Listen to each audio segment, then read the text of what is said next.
I'm not sure how this is going to work because I'm actually exporting a file from Premiere, which will be episode 52. This is 53, and I'm not sure how much, like, with bandwidth, it's not bandwidth, but like resources it's taking up with the computer. So we'll see how this goes. Like I said, these are catch-up videos.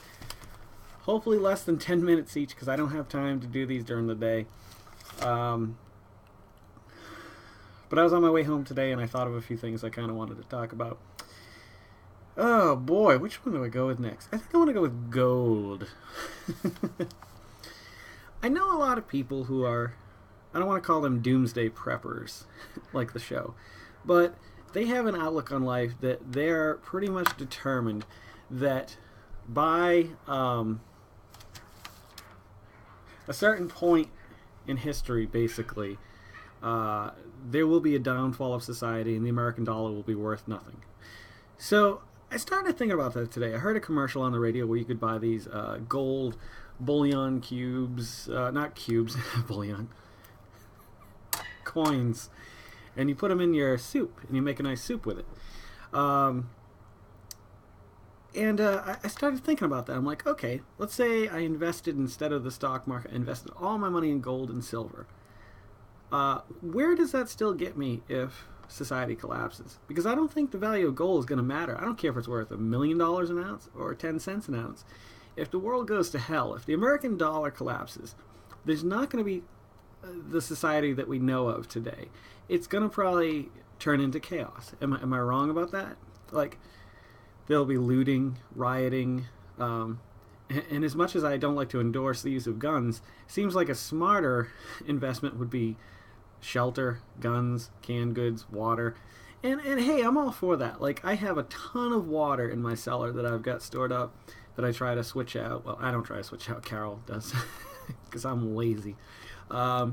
Just in case, like the last time that, the derecho came through, there was a lot of things that all of a sudden you realize, holy crap, I wish we had a generator. That would be really nice to have, because then we could at least run the fridge and the AC.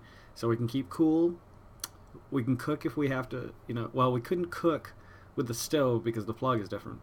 But, you could invest in one that connects to your house, your electric system, and stores it in batteries so if you need it.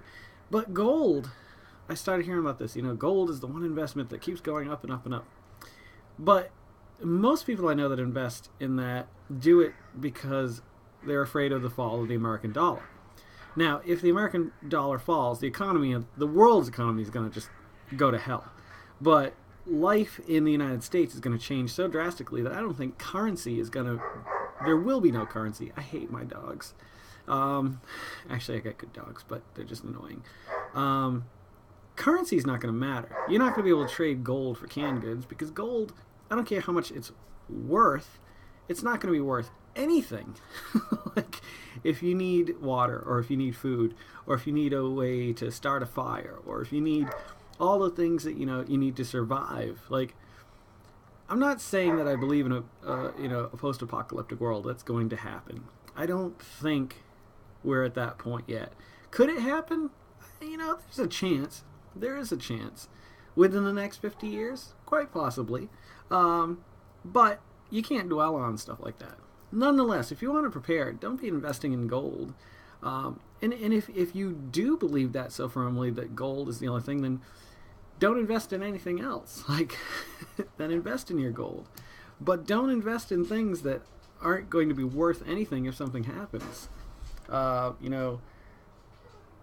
Money is just a funny thing anyway. Like, I've talked about credit, and I've talked about physical money, bills, and how it's really just paper, and like, it's supposed to be backed by gold, but there's really not the amount of gold to back the amount of bills that are floating around. So, if you want to invest in anything, invest in things that people are going to want after the collapse of society, not gold. Yeah, I guess that wasn't quite as interesting as I thought it would be. And maybe I'll just bring in this next point, just so that we can, make it a video. Let's make it a video, folks. My hair is nasty greasy today, by the way. I didn't wash it yesterday. This is what happens when I don't wash my hair for 2 days. Look at this. It's all curly and greasy, and nasty and disgusting, and I don't care because I don't have to work till tonight, so I'll take a shower at some point. Yeah, that was kind of boring, the whole gold thing, but I think you get my point. Like, if you believe in a coming disaster, don't invest in financial backings, because finance isn't going to matter if you don't have the ability to survive. And no one's going to want to trade gold for, I'm going to kill these dogs. No one's going to trade gold for anything, because gold won't be worth anything in people's eyes at that point. Anywho, that's my rant and rave about gold. I don't think it's worthy of calling it episode 53. So let me tack this on at the end here and see what you think about it. Well, not what you think about it, but this is something I've often talked to people about. Not often, but from time to time in my life, things come up. And actually, I was flipping through the channels on the radio today, and the subject that came up was actually, it was a preacher talking, and how he was talking about how he sat with a lot of people on their deathbeds, and not one of them said, man, their last words weren't, I wish I had a bigger house. I wish I had bought that motorcycle. It's always a regret about something they didn't do or something they didn't say. And that's what I want to talk about for the next 5 minutes or so in this video. We're not guaranteed another moment. I've said it before, I'll say it again. I mean, I'm not guaranteed this video is going to end, you know? Something crazy could happen, like my house could collapse. You know, God forbid it doesn't, you know? I mean, I don't want to die. But take like 10 minutes one day. Go for a walk in the woods. Go sit outside. Don't sit in front of a computer. Don't be somewhere where you can hear things that might distract you, like animals or children. Take a walk for yourself, somewhere where there's not a lot of people either. And get to that point where you can clear your head. Not completely. I know it's hard to do that. Life, you know, beats you down sometimes, and it's tough to clear your head of everything. But do your best to, like, clear your head of as much as you can. Empty it out. Take a few deep breaths. And then ask yourself, if I was on my deathbed, what would I regret not doing or not saying? Like, and then make a point to write it down somewhere noticeable. Maybe, like in my case, I have a lot of notes on my desk and stuff like that. And look at it every single day of your life. And until you do it, leave it there. Like, leave it somewhere so that you go, you know, I really wanted to go to Switzerland. I mean, and I'm not saying that these are easily attainable things. I'm not saying they are even attainable. You may be on your deathbed and never have been able to do the things you wanted to do or say, but always be working towards that. Now, something you wanted to say, like, to a person, like, there's no excuse for not saying it except for fear, which is just not really anything. You know what I mean? Like, that's why, like, I always, when I leave the house, you know, I try to tell my kids I love them, give them a hug and a kiss. You know, I may not say it enough to my wife, but I feel that same way too. You know, it's really important because so many people's time does come to an end before they expected it. I mean, nobody can plan for the day that they're going to die completely. But if you at least keep that note there, I think it makes you conscious of it. And I'm sure that some of the things you wish you could do are more attainable than you actually think they are when you start working towards them. You know, there's a lot I want to do in life. I really want to travel. I want to see as much of the world as possible. Like, I want to, like, I had that feeling. I don't know how many people who are watching this have ever moved in their life. Not life. I'm sure a lot of you have moved. You probably grew up in an area, made friends. The hardest thing for me to do is when we moved to Virginia is leave my friends. But that being said, sometimes, like, you got to make those choices, like, in life. And they're not easy choices to make.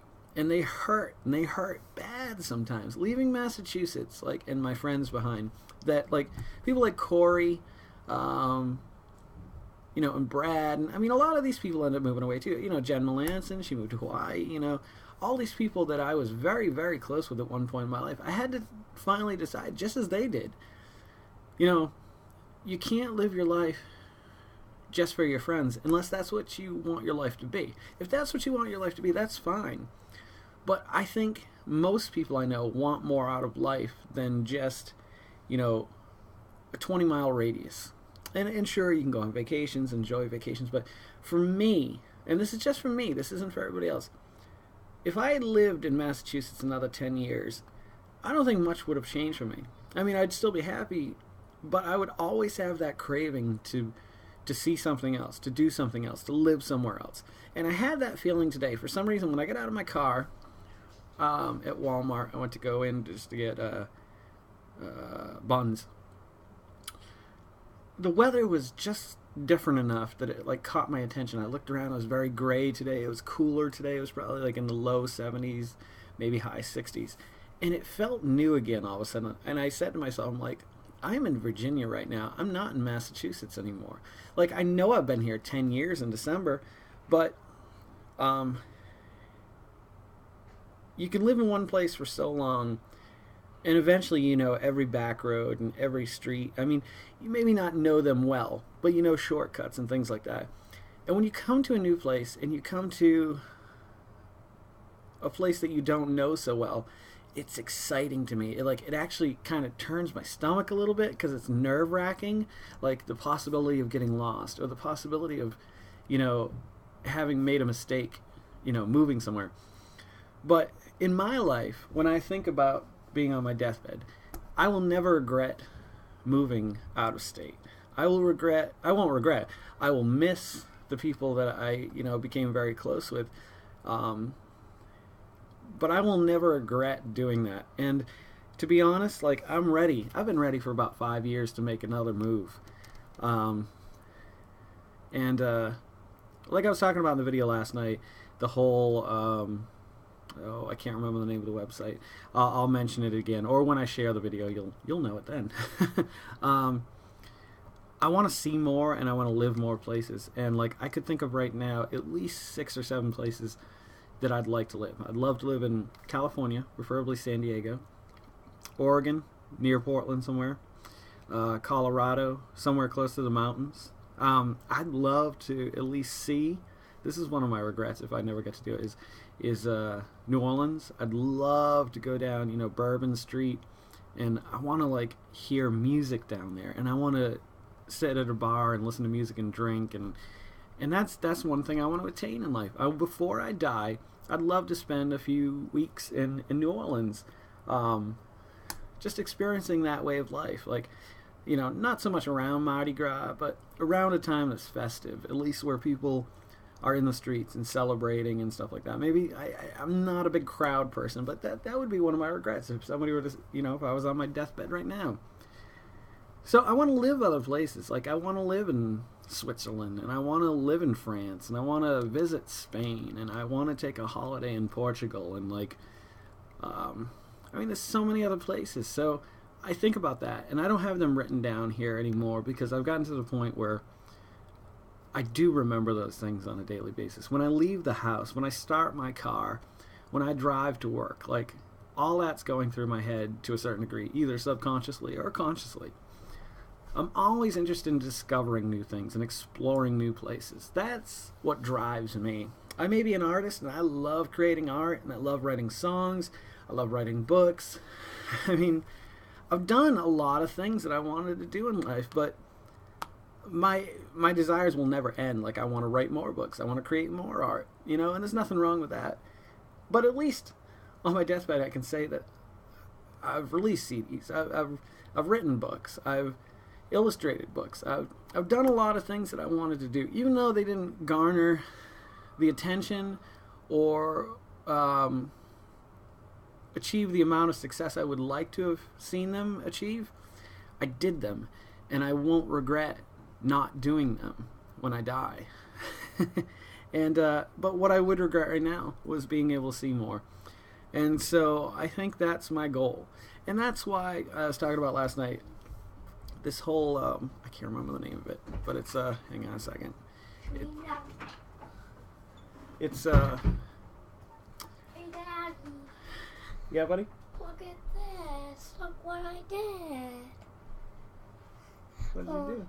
How are you? All right. It's in the living room. It's a surprise. I'll be right there, okay, buddy? Okay. I don't regret him either. He's pretty cool. So, I'm going to go see what he's got to show me. And you guys have a super duper afternoon. And this is episode 53. So tonight we're up to 54. And I still got some makeup to do. But I'm going to let you guys go and spend time with the people that I love. All right. You guys have a good one. Make the world spin a little happier. Make people smile. We'll catch you on the next episode of The Road to 40. Right?